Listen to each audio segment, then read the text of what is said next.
तर ही मका लावले शेळ्यांसाठी आणि सध्या 3 ते 4 महिने झाले, पण एकदम डोक्याच्या वर आलेली आहे.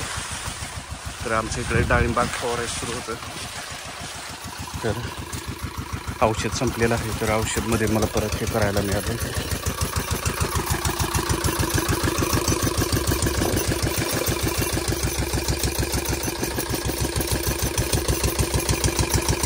एकदम